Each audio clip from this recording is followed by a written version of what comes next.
വിട്ട് തല്ലിക്കാന്നൊക്കെ പറഞ്ഞാൽ അതൊരു ഓൾഡ് ഫാഷൻ പരിപാടിയാണ്.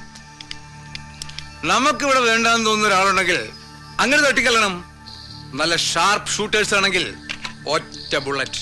എടോ, കൊല്ലാനായിരുന്നെങ്കിൽ ശേഖരനെ എന്നേ അതാവായിരുന്നു. ശേഖരൻ മാമ വേണ്ടാന്ന് വെച്ചിട്ടാ ആരാ ഇപ്പൊ നമ്മുടെ കൺമുമ്പിൽ കിടന്ന് വിലസുന്നത്? തന്തയെ കൊണ്ടിന് പുല്ല് നടക്കില്ല, മോനെയാണ് ടാർഗറ്റ് ചെയ്യേണ്ടത്. രാജേന്ദ്ര, പൂച്ച എലിയിട്ട് കളിപ്പിക്കുന്നത് കണ്ടിട്ടില്ലേ? കൊല്ലില്ല, നല്ല പ്രാണവേദന എടുപ്പിച്ചിട്ട് പതുക്കെ പതുക്കെ അങ്ങനെ അച്ഛനെയും മോനെയും കരയിക്കുന്ന വിദ്യ ഉണ്ട്. അതിന് സമയായി. നാളെ വള്ളുവനാട് സെൻട്രൽ ബാങ്കിന്റെ ബോർഡ് മീറ്റിംഗ് വിളിച്ചു കൂട്ടണം. കടത്തിൽ മുങ്ങുന്ന ബാങ്കിനെ രക്ഷിക്കാൻ ചിലത് ചെയ്യണ്ടേ? വേണം. കിട്ടാക്കടങ്ങൾ പിരിച്ചെടുക്കണം. റീപേയിങ് കപ്പാസിറ്റി ഇല്ലാത്ത ക്ലയൻസിന്റെ ഈട് ജപ്തി ചെയ്ത് പണം വസൂലാക്കണം. എന്റെ കണ്ടീഷൻ നീലകണ്ഠന് മനസ്സിലായില്ലേ? ഒഫീഷ്യലി എനിക്കിപ്പോ ബാങ്കിൽ പവറൊന്നുമില്ല. പക്ഷേ നീലകണ്ഠന്റെ ലോണിന്റെ കാര്യത്തിൽ എനിക്കൊരു ഉത്തരവാദിത്വമുണ്ടല്ലോ. ഇന്നലത്തെ ബാങ്ക് മീറ്റിംഗിൽ വലിയ ഇഷ്യൂ ആയി ഈ കേസ്. ഡയറക്ടർ ബോർഡിന്റെ മുമ്പിൽ ഞാൻ ഇൻവൈറ്റഡ് ആയിരിക്കേണ്ടി വന്നു. അവരെല്ലാം ചോദിക്കുന്നത് എന്ത് ബേസിസിലാണ് ഇത്രയും കാലം ഒരു ആക്ഷനും എടുക്കാത്തതെന്നാണ്. ഞാൻ എന്താ പറയാ, പുതിയ ഭരണം അറിയാൻ നമ്പ്യാരെ, മുണ്ടയ്ക്കൽ ശേഖരന്റെ കയ്യിലാണെന്നാവും. ഈ വീടും പറമ്പും പണയം വെച്ച് ഞാൻ വാങ്ങിച്ച ലോണാണ് അയാളുടെ പ്രശ്നം. അല്ലെങ്കിൽ അതാണല്ലോ അയാളെ ബാങ്കിന്റെ തലപ്പത്ത് വരാൻ പ്രേരിപ്പിച്ച കാര്യം. കാര്യങ്ങളൊക്കെ നിങ്ങൾക്കറിയാം. എത്രയും വേഗം എത്ര രൂപ നമുക്ക് അടയ്ക്കാൻ കഴിയും? കുറച്ച് പണം എന്നാ പിടിച്ചു നിൽക്കാൻ പറ്റും. പണം നിത്യ ചെലവിനുള്ളത് ഭാര്യയുടെയിലുണ്ടാവും. അതിന് മുകളിൽ ഒരു തുക ഞാൻ കണ്ടിട്ട് കാലം കുറയായി. നമ്പ്യാരെ, ഈ 500-ന്റെ ഒക്കെ ഒറ്റ നോട്ട് ഇറങ്ങിയിട്ടില്ലേ? ഇതുവരെ ഞാൻ കണ്ടിട്ടില്ല. നീലകണ്ഠൻ എന്തായി പറയുന്നത്? കാർത്തികേയനെ വിളിച്ച് കാര്യം പറഞ്ഞാ പോരെ? നിങ്ങൾ ഈ പറയുന്ന 500 കൊണ്ട് അയാൾ ബാങ്കിന്റെ ഹെഡ് ഓഫീസ് മൂടും. ചോദിക്കില്ല, തന്നാലും വാങ്ങിക്കില്ല, അയാളെ അറിയിക്കുകയില്ല. കാരണം ഇത് ഞാൻ അയാൾക്ക് വേണ്ടി ചെലവഴിച്ചതല്ല, ഞാനായിട്ട് വരുത്തി വെച്ച കടമല്ലേ. അപ്പൊ പിന്നെ അറ്റാച്ച്മെന്റ് അല്ലാതെ ഞങ്ങൾക്ക് മറ്റു മാർഗമില്ല. ഇറങ്ങി തരേണ്ടി വരും വിത്തിൻ നോ ടൈം.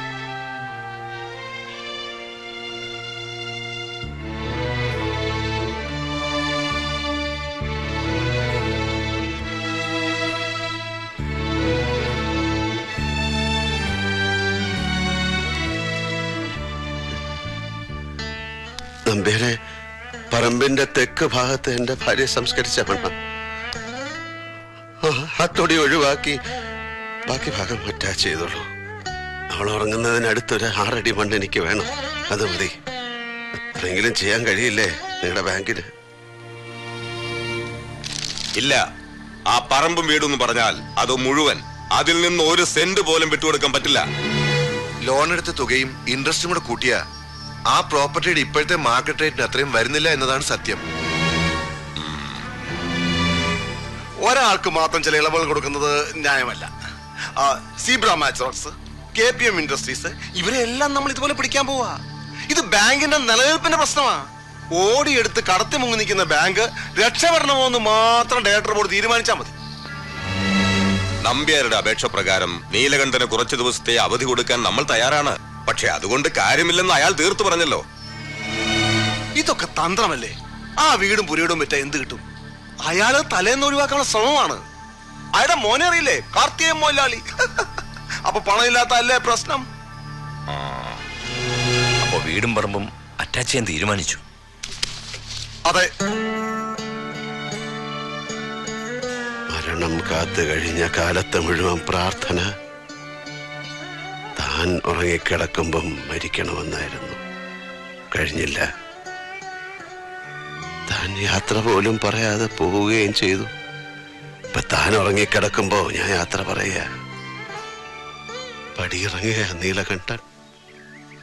ഒരേ മണ്ണിൽ അലിഞ്ഞു ചേരാനുള്ള മോഹം കൊണ്ട് ഈ മണ്ണിന് വേണ്ടി കൈനീട്ടി കിട്ടിയില്ല.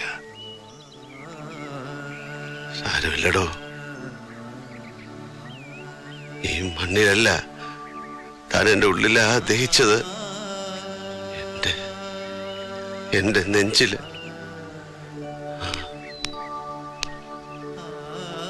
വരട്ടെടോ, ദേഹമേ യാത്രയാകുന്നുള്ളൂ, ദേഹി എന്നിവിടെ ഉണ്ട്.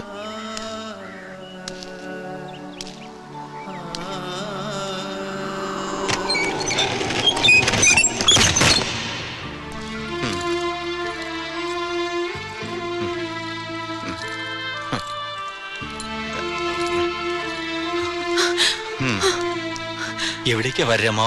കൈ കിട്ടണത് കൈസഞ്ചിയിൽ എടുക്കാൻ പറഞ്ഞു, എടുത്തു. കൂടെ ഇറങ്ങാൻ പറഞ്ഞു, ഇറങ്ങി. എനിക്കൊന്നും അറിയില്ല. എന്താ അച്ഛാ ഇത്? എല്ലാവരും വിട്ട് എങ്ങോട്ട് പോവാതെ നിവർത്തിയില്ല. ബാങ്ക് ജപ്തി ചെയ്ത് എന്നെ പഠിപ്പിച്ച് ഡോക്ടറാക്കാൻ വേണ്ടി എടുത്ത ലോണല്ലേ അത്? ഏട്ടന്റെ വീട്ടിലേക്ക് പോയില്ലെന്ന് വാശിയാണെങ്കിൽ ഞങ്ങൾക്കുള്ളൊരു വീട് അവിടെ താമസിച്ചൂടെ അച്ഛനും വാര്യമ്മോനും? സുഹ്ര, നിങ്ങളും കാർത്തികനെ എനിക്കൊരുപോലല്ലേ മോളെ. ആരോടും വാശിയില്ല. ഒരു യാത്രയ്ക്ക് സമയമായി, പോകുന്നു, അത്രേ ഉള്ളൂ. നമ്പ്യാരി സാറ് പറഞ്ഞ് കാർത്തികൻ കാര്യങ്ങൾ അറിഞ്ഞത് ഇപ്പോഴാ. പുള്ളിക്കാരൻ വന്നോണ്ടിരിക്കുന്നേ ഉള്ളൂ ബാംഗ്ലൂരിന്ന്. എന്നോട് ഉടനെ അച്ഛനുമായി വീട്ടിലേക്ക് പോകാൻ പറഞ്ഞു. ബാക്കിയൊക്കെ പുള്ളി വന്നിട്ട്. ശേഖരനും ഞാനും ബന്ധുക്കളാവാൻ പോകുന്നവരാ. എന്നാലും തന്നെ സഹായിക്കാൻ ഞാൻ എന്നാലാവുന്നതും നോക്കി, കഴിയാഞ്ഞിട്ടാ. ആരോടും പരിഭവമില്ല, ശേഖരനോട് പോലും. പൊയ്ക്കോളൂ. കാർത്തികനോട് പറയൂ അച്ഛനൊരു തീർത്ഥാടനത്തിന് പോയി തിരിച്ചു വന്നിട്ട് കാണാമെന്ന്. വരേ. ഓ സാർ, ഞാൻ പൊയ്ക്കോളൂ എന്ന് പറഞ്ഞില്ലേ? വരേ. ആ താക്കോൽ കൂട്ടം നമ്പ്യാരെ ഏൽപ്പിച്ചേക്കൂ. സുഹ്ര, മോള് വീട്ടിലേക്ക് പൊയ്ക്കോളൂ.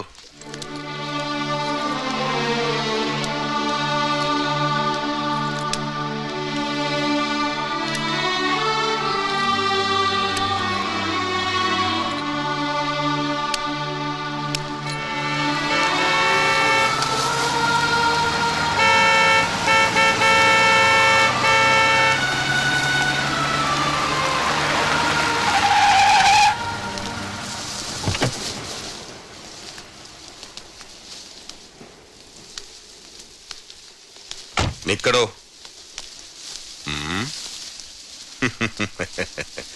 നിന്നെ ഈ പെരുവഴിയിൽ ആളും പടയുമില്ലാതെ തല ചായ്ക്കാൻ ഒരു കൂര പോലും ഇല്ലാത്ത ദരിദ്രനായി കാണാൻ കഴിഞ്ഞല്ലോ. എന്റെ ദൈവങ്ങളെ, ശേഖരൻ സാഷ്ടാംഗം വീണിരിക്കുന്നു. മംഗലശ്ശേരി പേരിന് മുമ്പിൽ കൊമ്പന നെറ്റിപ്പട്ടം പോലെ നീ കൊണ്ടു നടന്ന നിന്റെ തറവാട്ട് പേര് ഇനി നിന്റെ കൂടെ ഇല്ല. അത് മാഞ്ഞുപോയി. എടോ,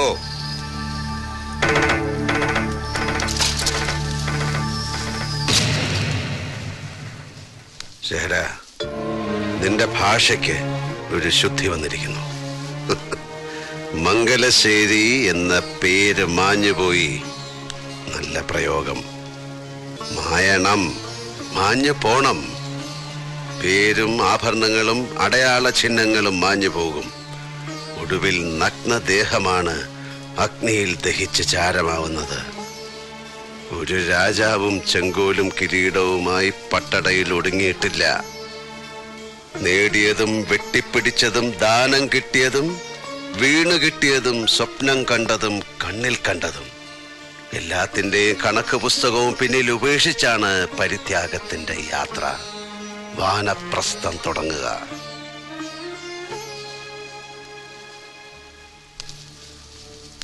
പ്രാണന്റെ പാതിയായിരുന്നവളെ കൈവിട്ടിട്ടും തുടരുന്ന യാത്രയിൽ വേദന തോന്നാൻ അതിലും വലുതല്ല ശേഖര കല്ലിലും മണ്ണിലും മരത്തിലും പണിത വീട്. പിന്നിട്ട വഴികളിലെങ്ങോ കാലിൽ തറച്ച നീ എന്ന മുള്ളിനെ ഞാൻ എന്നേ മറന്നിരിക്കുന്നു. മുനയൊടിഞ്ഞ ആ പഴയ മുള്ളിന് ഈ വഴിയിൽ എന്നെ കുത്തി നോവിക്കാനാവില്ല. എനിക്ക് നോവില്ല ശേഖര. എന്റെ മേൽ നീ നേടി എന്ന് കരുതുന്നതൊന്നും ജയമല്ലടോ.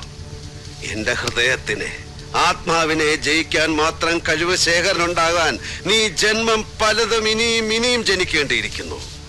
വഴിമാറാം മുണ്ടാക്കൽ ശേഖര.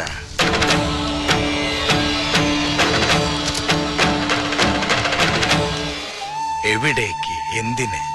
ഈ രണ്ട് ചോദ്യങ്ങളും ഞാൻ ചോദിക്കണില്ല. പക്ഷേ യാത്ര എന്ന് പറയുമ്പോ കയ്യില് ദമ്പടി വേണ്ടേ?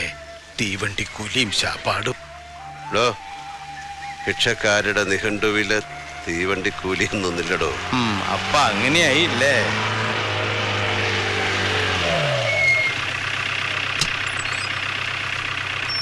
എല്ലാം വിട്ടെറിഞ്ഞ് പോകാൻ ഇറങ്ങിയ ആളെ തിരിച്ചു വിളിക്കാൻ വന്നതല്ല. വഴി കണ്ട ഒരു വിവരം പറഞ്ഞിട്ട് പോകാന്ന് കരുതി വന്നതാ. കാർത്തികനെ കൊല്ലാൻ ആളിറക്കിയിരിക്കുന്നു. മുണ്ടച്ചില ശേഖരനും അനന്തരവൻ രാജേന്ദ്രനും. തടയാനും പിടിക്കാനും ഞങ്ങൾ 2 വയസ്സന്മാർക്ക് പറ്റിയില്ലെങ്കിൽ പോവും മുമ്പ് മോന്റെ കർമ്മങ്ങളും കൂടി ചെയ്തിട്ട് പോയാ മതി. എന്താടോ ഈ പറയണേ? മോനിപ്പോ എവിടെയുണ്ട്? പോയി നോക്കട്ടെ അവിടെ എന്ത് നടന്നു. അറിഞ്ഞ കാര്യം പോണ വഴി ഇവിടെ ധരിപ്പിച്ചു എന്നേ ഉള്ളൂ. വാടാ യുദ്രോസെ. കാർത്തികേയൻ എന്ന എന്റെ മകന് വയസ്സ് 3 അല്ല പ്രായം. അവനെ കൊല്ലാൻ ആളിറങ്ങിയിരിക്കുന്നു. നുണ പറയാനും പഠിച്ചിട്ടില്ലടോ ഈ കണ്ട വയസ്സായിട്ടും. ആരുടേതാടോ ഐഡിയ? അവൻ്റെതോ അതോ സ്വയം കൃതിയോ?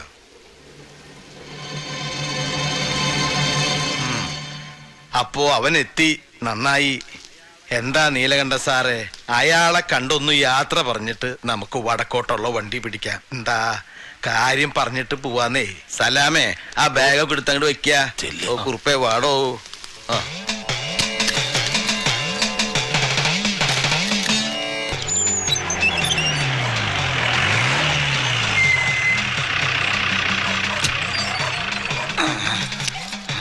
ഈശ്വര, ഞാൻ പിടിച്ചോളാം. ഓ,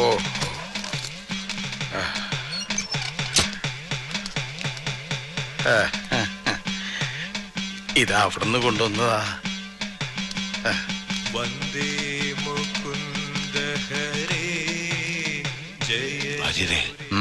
പെരിങ്ങോടൻ ചത്തിട്ട് വർഷങ്ങളായി. അയാളോ? ആ ശബ്ദം, ഇടയ്ക്കയിൽ അതേ കാലം, താളം. ചർച്ചിതമാം നിന്റെ ദ്വാരകാപുരിയെ വീടേ പീലിത്തിളക്കവും കോലക്കുഴൽ പാട്ടും അമ്പാടിപ്പൈക്കളുമേ വീടേ ക്രൂരനിഷാദ ശരം കൊണ്ടു നീരുമീ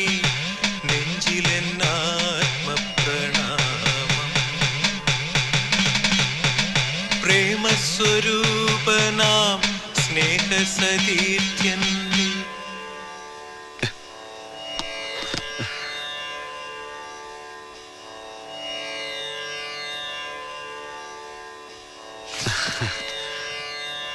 അച്ഛനെ ആളെ മനസ്സിലായോ? ഭാര്യയോട് ഞാൻ പറഞ്ഞു, പെരിങ്ങോടന്റെ അതേ ശബ്ദം. ശബ്ദം മാത്രമല്ല, പെരിങ്ങോട് ശങ്കരമാരാരുടെ സൃഷ്ടിയാണ്. അച്ഛനോട് പോലും പറഞ്ഞിട്ടുണ്ടാവില്ല. ഗുരുവായൂരൊരു ബന്ധം ഉണ്ടായിരുന്നു മൂപ്പർക്ക്, അതിലുള്ള പ്രൊഡക്ഷനാ. പേര് ഹരിനാരായണൻ.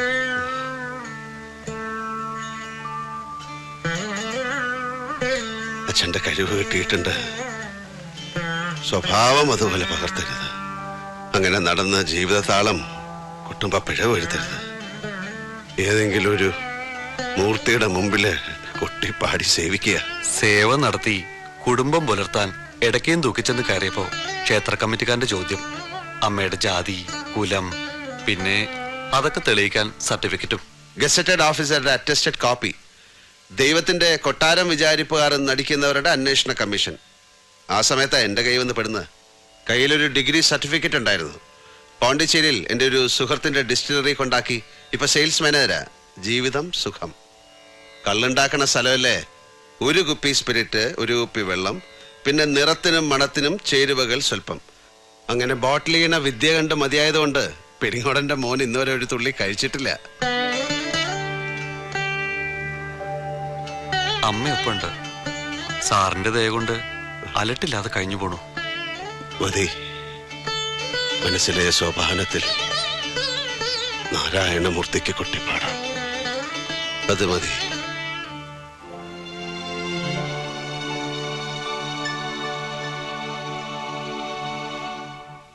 വരേ. ഓ, നമുക്ക് വേണ്ട, എന്നെ വിളിക്കണ്ട. എന്റെ യാത്ര ഇവിടെ വെച്ച് തീരുക.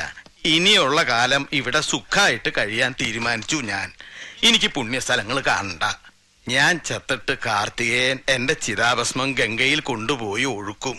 എനിക്ക് അത്രയ്ക്കുള്ള പുണ്യം മതി. നിങ്ങളാരാ മുൻ പ്രധാനമന്ത്രിയോ ചിതാഭസ്മം പുഴയിൽ മിക്സ് ചെയ്യേ?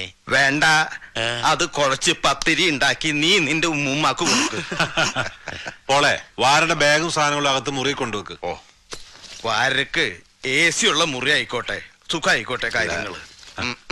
എന്ത് പറഞ്ഞാലും ഉണ്ടാവും ഒരു തർക്കുത്തരം.